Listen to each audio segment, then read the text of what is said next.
नमस्ते, आस्था magazine dot news में आप सबका स्वागत है। मैं हूं स्मित सोजित्रा। देखते हैं आज की मुख्य खबरें। यूक्रेन का दावा, यूक्रेनी सेना ने तबाह किया रूस का शक्तिशाली युद्धपोत मोस्क्वा।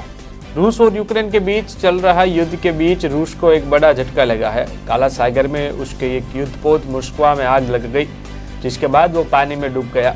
हालांकि यूक्रेन का दावा है कि रूस की सेना ने मिसाइल से युद्धपोत को मारा है, वहीं रूस हमले को स्वीकार नहीं कर रहा। रूस का कहना है कि आग लगने के कारण उसका जहाज डूबा है। रूस के इस युद्धपोत मॉस्को में 16 लंबी दूरी की क्रूज मिसाइल को ले जाने की क्षमता थी। अब इसके आग में जलने के बाद रूस की मारक क्षमता कम हो गई। राष्ट्र के नाम एक संबोधन में यूक्रेनी राष्ट्रपति ज़ेलेंस्की ने कहा है कि उन्हें रूसी हमले के तहत 50 दिनों तक जीवित रहने पर गर्व होना चाहिए। इमरान का आरोप, शहबाज के हाथों में सुरक्षित नहीं पाक परमाणु हथियार। पाकिस्तानी सेना ने गुरुवार को पूर्व प्रधानमंत्री इमरान खान के उन आरोपों को खारिज कर दिया जिसमें देश की परमाणु संपत्ति की रक्षा करने की क्षमता पर संदेह जताया गया था। पेशावर में एक रोड शो के दौरान इमरान खान, जिन्हें उनकी सरकार के खिलाफ हाल ही में अविश्वास प्रस्ताव के बाद हटा दिया गया, ने सवाल किया कि क्या पाकिस्तान के परमाणु हथियार नवनिर्वाचित शहबाज शरीफ शासन का जिक्र करते हुए लुटेरे और चोर के हाथों में सुरक्षित है। इजरायल ने किया दुनिया के पहले एंटी मिसाइल लेजर सिस्टम का सफल परीक्षण। इजरायल ने दुनिया के पहले एंटी मिसाइल लेजर सिस्टम का सफल परीक्षण किया है। इस बात की जानकारी खुद इजरायल के प्रधानमंत्री नफ्ताली बेनेट ने दे दी है। इस मिसाइल डिफेंस सिस्टम को आयरन बीम लेजर इंस्पेक्शन का नाम दिया गया है। ये दुनिया की पहली ऊर्जा आधारित हथियार प्रणाली है। इससे यूएवी, रॉकेट और मोटर को नीचे गिराने के लिए एक लेजर का इस्तेमाल किया जाता है। इजरायल के प्रधानमंत्री बेनेट के मुताबिक इससे एक शॉट के लिए महज $3.5 का खर्च आता है। इजरायल के रक्षा मंत्रालय के रक्षा अनुसंधान और विकास निर्देशालय के उच्च शक्ति वाले iron beam laser inspection system के साथ सफलतापूर्वक परीक्षण पूरा हुआ। आर्थिक संकट से जूझता श्रीलंका विदेशी कर्ज चुकाने में रहेगा नाकाम। संकट में घिरे श्रीलंका ने कहा है कि वह पिछले 70 वर्षों में सबसे खराब आर्थिक संकट के बीच अपने विदेशी कर्ज को चुकाने में अस्थायी रूप से नाकाम रहेगा। अधिकारियों ने कहा कि कोविड-19 महामारी से यूक्रेन युद्ध के प्रभाव ने द्वीप राष्ट्र के लिए अपने लेनदारों को भुगतान करना असंभव बना दिया। श्रीलंका में बड़े पैमाने पर विरोध प्रदर्शन हो रहे हैं क्योंकि उसे भोजन की कमी, आवश्यक वस्तुओं की बढ़ती कीमतों, बिजली की कमी का सामना करना पड़ रहा है। पश्चिमी विक्षोभ के चलते पहाड़ी इलाकों में बारिश, उत्तर भारत में लू और गर्मी का कहर। उत्तर भारत के ज्यादातर राज्यों में भीषण गर्मी पड़ रही है। दिन के समय तेज धूप जैसे आसमान से आग बरसा रही है। बढ़ते तापमान के साथ लू के थपेड़ों से लोग परेशान हैं। भारतीय मौसम विभाग के मुताबिक पूर्वीय राजस्थान, मध्य प्रदेश, झारखंड, गुजरात, पंजाब, हरियाणा, चंडीगढ़ और दिल्ली के अलग अलग हिस्सों में भीषण लू चलने की संभावना है। एक चक्रवाती हवाओं का क्षेत्र दक्षिण पूर्व अरब सागर और केरल के आसपास के हिस्सों पर बना हुआ है। मन्नार की खाड़ी, कोमोरिन क्षेत्रों और दक्षिण पूर्व अरब सागर के साथ साथ केरल तट और लक्षद्वीप क्षेत्र में 40-50 किमी प्रति घंटे की रफ्तार से 60 किमी प्रति घंटे तक हवा चलने की संभावना है, जिसके चलते मछुआरों को इन क्षेत्रों में उद्यम न करने की सलाह दी गई। लाखों कर्मचारियों को बड़ा झटका, डीए की पिछली 3 राहत किस्त जारी करने से केंद्र सरकार का इनकार। वित्त मंत्रालय ने पेंशन भोगियों से तत्काल राहत कार्य के लिए सरकार के व्यय नियंत्रण उपायों के हिस्से के रूप में कोविड-19 महामारी के चरम दिनों के दौरान वापस रखी गई महंगाई राहत की 3 किस्तों को जारी करने के अनुरोध को ठुकरा दिया। इस बात की जानकारी रखने वाले 2 लोगों ने नाम न छापाने की शर्त पर बताया कि यह अनुमान है कि केंद्र सरकार के कर्मचारियों के लिए डीआर और महंगाई भत्ता की कुल राशि लगभग 34,000 करोड़ रुपए है। महंगाई से त्राहिमाम पीएनजी के बाद सीएनजी के दामों में बढ़ोतरी।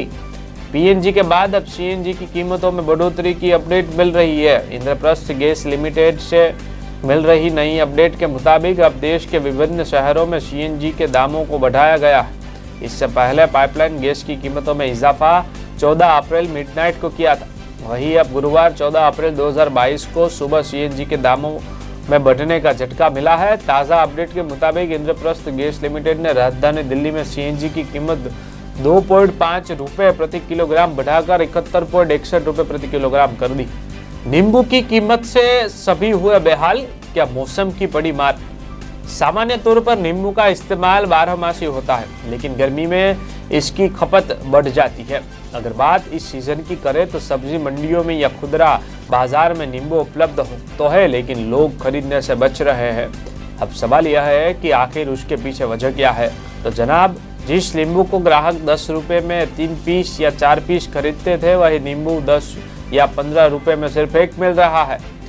थोक भाव में नींबू की कीमतें 300 से 350 रुपए प्रति किलो। अब दूसरा सवाल यह है कि आखिर नींबू की बड़ी कीमतों के पीछे वजह क्या है। इसे समझने से पहले यह जानना जरूरी है कि भारत में कितने लाख हेक्टेयर में इसकी खेती होती है। रोपवे से आसमान होगी वैष्णो देवी की यात्रा, कितना लंबा होगा सफर। माता वैष्णो देवी यात्रा को सुगम बनाने के लिए कटरा से अर्धकुंवारी के बीच रोपवे बनाने के बहुप्रतीक्षित प्रस्ताव को औपचारिक मंजूरी दे दी गई है। बीपीएनएस की रिपोर्ट के मुताबिक श्राइन बोर्ड की 69वीं बैठक में इस प्रस्ताव को मंजूरी दी गई है। आइन जानते हैं वैष्णो देवी की यात्रा में रोपवे का सफर कितना लंबा होगा, इस पूरे प्रोजेक्ट में कितना खर्च आएगा और यात्रा के लिए श्रद्धालुओं को कितना किराया देना पड़ सकता है। प्रस्ताव के अनुसार कटरा से अर्धकुंवारी के बीच 1221.20 मीटर लंबे रोपवे का निर्माण किया जाएगा, जिसकी ऊंचाई अधिकतम 590.75 मीटर तक होगी। इसके जरिए प्रति घंटे एक तरफ 1500 यात्रियों को ले जाना संभव होगा। बताया जा रहा है कि रोपवे केबिन की क्षमता 8 यात्रियों की होगी।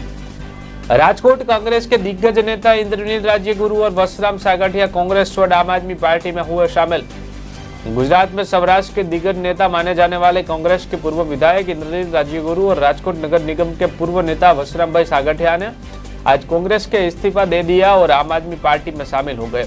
इंद्रनील कल दिल्ली में थे और इस दौरान उन्होंने आम आदमी पार्टी के संयोजक अरविंद केजरीवाल से मुलाकात भी की थी। इसके साथ से ये कयास लगाए जा रहे थे कि वे आम आदमी पार्टी में शामिल हो रहे हैं। देश में डराने लगे हैं कोरोना के बढ़ते मामले, दिल्ली सरकार करेगी अहम बैठक। देश के 23 जिलों में पॉजिटिविटी रेट 10% से ज्यादा। देश के कुल 734 जिलों में से 29 ऐसे हैं जहां वीकली पॉजिटिविटी रेट 5% से ज्यादा है। यानी WHO के मुताबिक इन जिलों में संक्रमण अभी बेकाबू है। इनमें से 23 में हाल और खराब है। इन 23 जिलों में पॉजिटिविटी रेट 10% से ज्यादा है, जबकि 8 जिले ऐसे हैं जहां पॉजिटिविटी रेट 20% से ज्यादा है। पॉजिटिविटी रेट का मतलब है कि हर 100 टेस्ट होने पर कितने कोरोना मरीज मिल रहे हैं। कोरोना के ऐसे ही मामले आगे जाकर समस्या खड़ी न कर दे, इसके लिए 10 अप्रैल को दिल्ली आपदा प्रबंधन की बैठक होगी। भारत अहिंसा की भी बात करेगा और डंडा भी उठाएगा, दुनिया सिर्फ ताकत समझती है।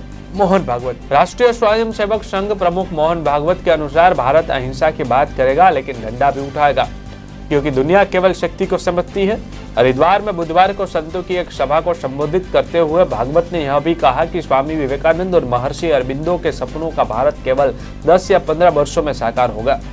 उन्होंने कहा, आपने 20-25 साल की बात की, लेकिन अगर हम अपनी गति बढ़ाते हैं तो मैं कहता हूँ 10-15 साल में हम उस भारत को देखेंगे जिसकी कल्पना स्वामी विवेकानंद और महर्षि अरबिंदो ने की थी। भागवत ने कहा, यह भी तर्क दिया कि वही यदि समाज दृढ़ संकल्प के साथ चलता है तो अपने लक्ष्य को प्राप्त कर सकता है। अमरनाथ यात्रा के लिए बनेगा सुरक्षा प्लान, अफसर करेंगे बड़ी बैठक। जम्मू कश्मीर के प्रशासन ने इस साल होने वाली अमरनाथ यात्रा की तैयारियां शुरू कर दी है। कश्मीर में अधिकारियों की बड़ी बैठक होगी। इस बैठक में जम्मू कश्मीर के टॉप पुलिस प्रशासनिक अफसर और सुरक्षा बलों के अधिकारी शामिल होंगे। मीटिंग में यात्रा को सुचारू रूप से संचालित करवाने के उपायों पर चर्चा की जाएगी। बताते चले कि इस साल अमरनाथ यात्रा 30 जून से शुरू होने वाली है। इसमें 4-5 लाख यात्रियों का शामिल होने की संभावना है। खत्म होने से कोसों दूर है कोरोना, अभी भी ला सकता है बड़ी महामारी, WHO ने दी चेतावनी।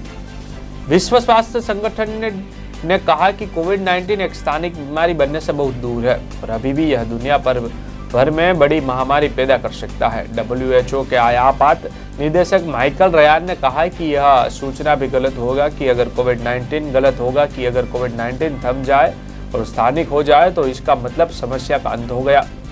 रयान ने WHO के सोशल मीडिया चैनलों पर एक लाइव सवाल जवाब सत्र में बताया, मुझे निश्चित रूप से इस बात पर भरोसा नहीं है कि हम इस वायरस के साथ एक स्थानिक स्थिति के करीब पहुंच गए हैं। उन्होंने कहा कि अभी कोरोना ऐसा नहीं हुआ कि यह किसी विशेष मौसम में ही फैले। गुजरात में हार्दिक पटेल कांग्रेस से नाराज, कहा पार्टी में मेरी हालत ऐसी जैसे किसी नए दूल्हे की नसबंदी करा दी हो। अब से कुछ ही महीनों बाद विधानसभा चुनाव होने वाले हैं। वहीं चुनावी तैयारियों के बीच गुजरात कांग्रेस के कार्यकारी अध्यक्ष हार्दिक पटेल ने पार्टी पर खुद ही की अनदेखी का आरोप लगाकर यह संकेत दिया है कि पार्टी के अंदर सब ठीक नहीं चल रहा। पाटीदार नेता और गुजरात कांग्रेस के कार्यकारी अध्यक्ष हार्दिक पटेल ने अपनी पार्टी पर निशाना साधा है। कांग्रेस पर उन्हें अनदेखा करने का आरोप लगाते हुए हार्दिक ने कहा, पार्टी में मेरी स्थिति एक के ऐसे नवविवाहित दूल्हे की है जिसकी नसबंदी करा दी गई है। यह बयान उन्होंने इंटरव्यू में दिया। लगातार चौथे साल सामान्य रहेगा दक्षिण पश्चिम मानसून, उत्तर भारत में औसत से ज्यादा होगी बारिश। भारत मौसम विज्ञान विभाग ने साल 2022 के लिए दक्षिण पश्चिम मानसून का पूर्वानुमान जारी किया। विभाग के मुताबिक मानसून मौसमी वर्षा का LPA 99% होने की संभावना है और इसमें 5% की कमी या बढ़ोतरी हो सकती है।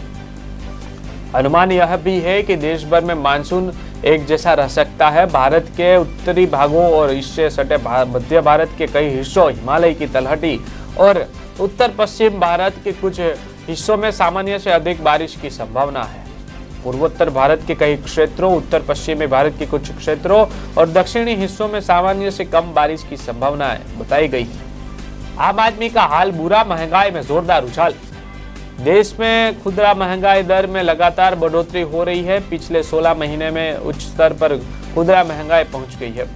सरकार द्वारा जारी ताजा रिपोर्ट के अनुसार मार्च में खुदरा महंगाई फरवरी के मुकाबले 14.49% बढ़कर 6.85 पर पहुंच गई। फरवरी में महंगाई दर 6.07 थी। इस दौरान खाने पीने की सामानों की कीमतों में उछाल दर्ज की गई। मार्च में खाद्य पदार्थों के दाम में 7.68% का उछाला देखने को मिला। फरवरी में खाने पीने की वस्तुओं की कीमतें 5.85% रही थी। देश दुनिया की सभी खबरें जानने के लिए देखते रहे आस्था मैगजीन .न्यूज।